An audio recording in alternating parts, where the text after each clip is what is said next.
Now I'm really excited to have Hussein here. I think Hussein, the first time we had you in a TechTO event was felt like 2,000 years ago, and it was after you had sold Ad Parlor. And I'm really excited to have you here because you're one of those founders that seem to see what's happening before everyone else does. You started Ad Parlor to build off Facebook, then you built Snaptravel to basically build off conversational chat and the changes in social media. And now we're in another inflection point. So I'd like to start off by thanking you for coming here, but then follow up with, question. I think my impression is you guys are really plugged into what's going on around the world and in China. Did you see, how early on did you see what was going to happen to the rest of the world? And was there early signs before it became obvious to us Yeah, Westerners? yeah, yeah. Thank you. I mean, I, I wouldn't say I'm as plugged in as you think I am, but I definitely follow what's going on. Obviously, what's going on in the news. Plus, we chat with and work with a bunch of Chinese OTAs, so we're fairly well plugged in. I mean, I wouldn't say I could like predict the coronavirus here in North America. That'd be nuts. But in terms of travel trends, I will say that what's happened in China is really interesting because of the measures they put in place. They were able to come out of this quite fast. So when I was speaking with one of the OTAs just a couple of weeks ago, they were saying that their domestic hotel business is already at 50% of what it was at its prime before the downturn. So to already be at that sort of 50% mark, that's really exciting. Wow, 50%. So my follow-up question is, what do you think is going to happen here, right? And how are you preparing for it? Yeah, so most of our business is in the US. So I'm actually a little bit more concerned about the US than I am here in Canada, to be honest, from the business perspective. And we are starting to see a pickup already. So there's obviously a dramatic drop and across the industry we saw 70, 80, 90% drop. But in the past 2, 3 weeks, we've started to see some pickup. Most of that pickup has been short-term stays. It's been one night stays, 2 night stays. It's been very last minute. So people who are booking hotels like tonight or tomorrow night, um, it's a bit more, I would say more essential, like, you know, people who are booking budget hotels on the road need somewhere to stay. But we have seen a pickup. So in the past 2 weeks, we've seen it sort of week over week. It's been increasing, which is great. Um, I mean, I think in general, US consumers are very resilient. They like to spend money, they like to travel, they like to do things. So I think at some point we will see a pickup. My concern actually is in China, they are much more methodical and protective about testing and contact tracing and all that stuff, which makes me believe that it's much less likely they're going to have a large second wave or a third wave. Whereas in the US, I'm a bit more concerned about that. So I do expect that the US will come back strong. I do expect that we are going to see more and more domestic hotel bookings over the next 2, 3, 4 weeks. But what I do worry about is a second wave or a third wave, and have to go back down. That would be really concerning. So actually, I want to take this question here from Lindsay. She asked, "Can you clarify where you're seeing pickups?" Like, I guess as most people, if you live in the West Coast, East Coast, or Canada, you think everything's in lockdown. So, Yeah. what are these bookings? Yeah, no, that's a good question.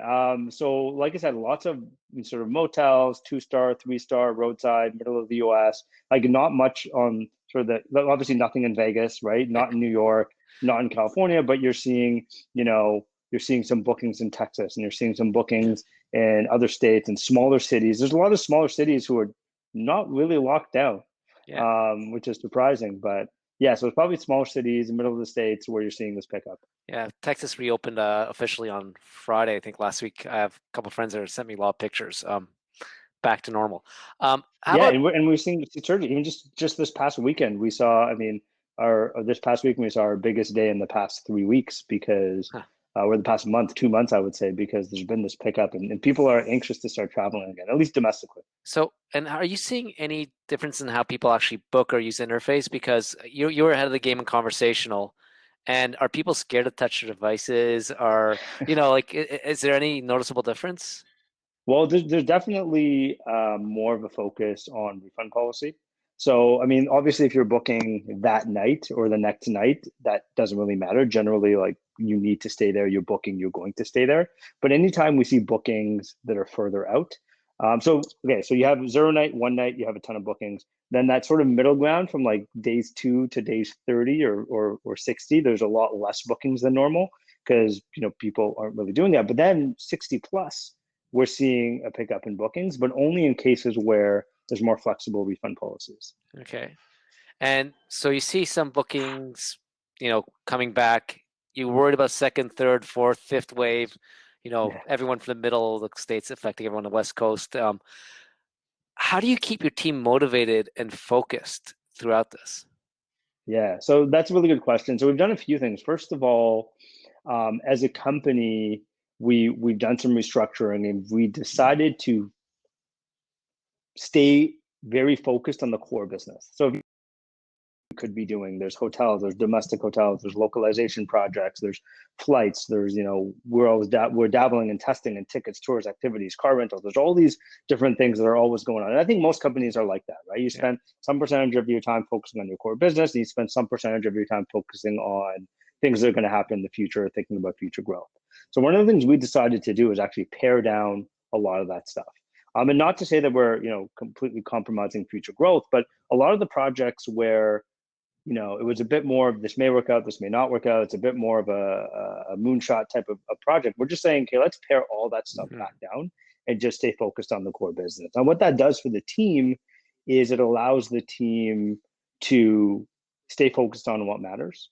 And then, to be honest, and this is a bit of a different approach than most other companies and most other CEOs, but it actually gives them a little bit of time to breathe.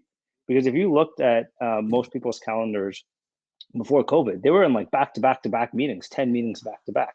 Now, when you're working from home and there's all this other stuff going on in the world, it can be tricky to be in 10 back to back Zoom Yeah. meetings, right? So by cutting out a lot of that stuff and just staying focused on the core business, you're able to just maybe do 5 meetings a day, stay focused on what matters, and not kind of get distracted by the other stuff, and spend a bit more sort of personal time as you need it. Interesting. So what I've heard is you're starting to see a bit of a recovery. You saw China is already back up to 50%. You're focusing the team on the core business. So do you have any assumptions about what's fundamentally changed for travel? Are we going to see mainly domestic, like I think someone else mentioned? Um, Yeah, yeah. yeah, Yeah, so I think a domestic for sure. I mean, I think it's going to be a long time before international really picks up, before people are comfortable getting on flights. So it's going to be a lot more domestic travel. I think Rafat mentioned this at the start, that anything that's a 2 hour drive from where you are is going to see a much faster, bigger pickup than if you have to get in a plane, or even if you have to get on a train or a car ride. I'm sorry, a train and, yeah, and go like really far. But if you can get a car ride, you can go kind of 2 hours away. If you're in Toronto, you can go to Niagara Falls. I think that's going to pick up much faster than traveling internationally. And sort of as mentioned before, cancellation policy is going to be super important. So anytime you're booking now, and you're booking anything further out, you're going to be very mindful of that cancellation policy. Just in case things change, you want to be able to get a refund. interesting. Have you changed your user interface to highlight cancellation more? We're actually working on that. Yeah, so that's one of the things we're working on to just make the cancellation policy more obvious. And so the question is, if people are going closer, do you think the type of accommodations they're looking for? I know at one point I read somewhere you were looking at getting like vacation rentals on there. Is that less Mm. important, more important now? Yeah, I mean, it's hard to say exactly what's going to happen to consumer behavior. I mean, there's a lot of people out there saying that vacation rentals will do better than hotels because it's a bit more something that you can control, and it can be clean. But I don't know that that's necessarily true. I mean, I think with a lot of vacation rentals, there's still a lot of variability in terms of, what the cleaning crew and what the cleaning process is going to be like. I feel like certain hotels are going to be able to control the cleaning process and protocols and providing cleaning guarantees much more than others. I mean, me personally, I'd be comfortable staying at a hotel if they had the right protocols in place. And I do think there may be a bit more leaning towards boutique hotels versus really large hotels, right? When you get to a really big hotel with, you get in the elevator and there's potentially so many people in there, a lot of people in the lobby. I'd probably be more comfortable with a boutique hotel that has, a published COVID-19 process and protocol out there, so you feel safe. Interesting. So gonna look for some boutique hotel chains to invest in tonight. Um, I saw one question. I can't see who asked it anymore, but they were asking if you expect corporate travel to decline, how does that impact the availability of hotels and the ability to get, I guess, just the business in general? Is it good, bad for you? Yeah, I mean, fortunately for us, a lot of our travel is leisure. There's obviously business travelers and corporate travel as well. But fortunately for us, it's more leisure than it is business. But definitely, just overall, there's going to be less corporate travel. I actually think corporate travel is going to take longer to recover. I think people are just really getting used to doing things on Zoom, and people are used to doing things remotely. So I think it's going to take a bit more time for corporate travel to recover. Cool. One last question. If you're someone who wants to break into travel tech right now, what's the advice you have for them? Is it possible? Yeah, so I mean, I would say this is the advice I give to every single entrepreneur, regardless of what business they're trying to break into. And it's the most obvious thing ever, but I just like to customers, right? So the number one thing you can always do is talk to customers and try and fill a gap and try and fill an area where there's a need. And the interesting thing is with COVID-19 being in it or post COVID-19, there's going to be new opportunities. There's going to be new segments. I mean, I had someone reach out to me just the other day who wanted to start a company that was going to help hotels prepare and get ready in terms of like I Yeah. talked about, like cleaning protocols. So when customers go travel there, they feel safe, right? So there's going to be all types of new ideas, but the number one thing you should do is talk to customers, see what customers want, and then just try and follow that direction. Awesome.